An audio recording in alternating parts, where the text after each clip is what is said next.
लोग 7 के बाद से। हम लोग कल आए, आज रात रहेंगे, फिर कल चले जाएंगे। हाँ जी, मन्नत मांगते हैं, पूरी होती है, फिर वो देने आते हैं। हाँ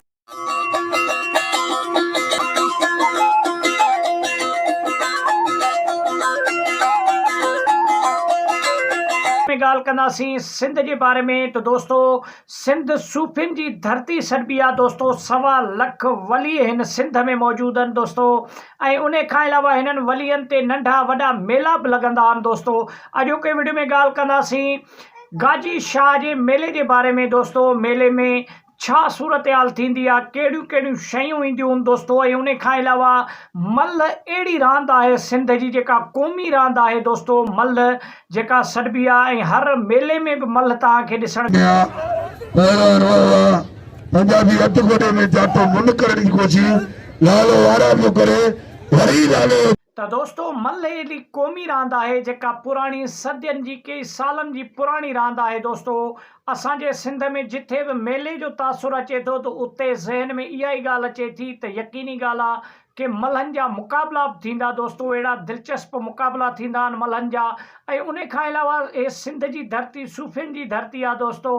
1.25 लख हिते वली मौजूदु आहे, नंढा वॾा मेला।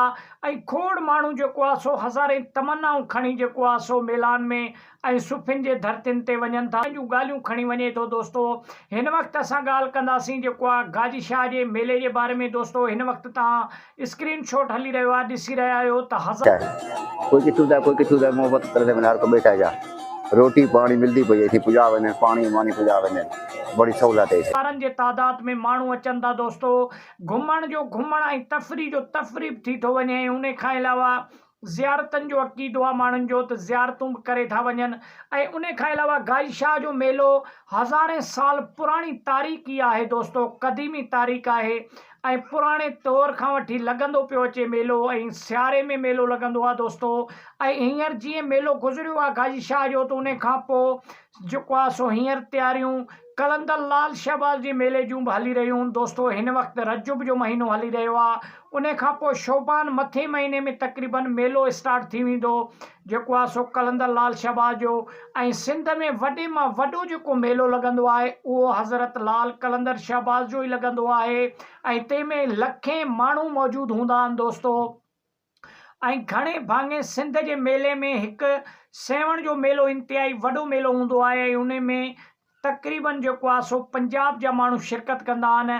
ऐं उन खां अलावा 3 ॾींहं पंजाब जे माण्हुनि खां पोइ वरी अंदरूनी सिंध जा बि माण्हू ईंदा आहिनि। ऐं वॾे मां वॾो मेलो लॻंदो आहे दोस्तों। हज़ारे माण्हू जेको आहे सो घुमण फिरण जे लिहाज़ सां ऐं कारोबार जे लिहाज़ सां सफ़र कंदा आहिनि दोस्तों। ऐं पंहिंजे वतन खे छॾे जेको आहे सो ईंदा आहिनि। त दोस्तों, हिन तरीक़े जा मज़ेदार वीडियो ॾिसण जे लाइ असांजे चैनल खे सब्सक्राइब कयो ऐं सुठो कमेंट ॾेई पंहिंजे राय जो इज़हार लाज़मी ॾींदा। त मिलंदासीं नेक्स्ट एपिसोड में। तेसिताईं ॾींदा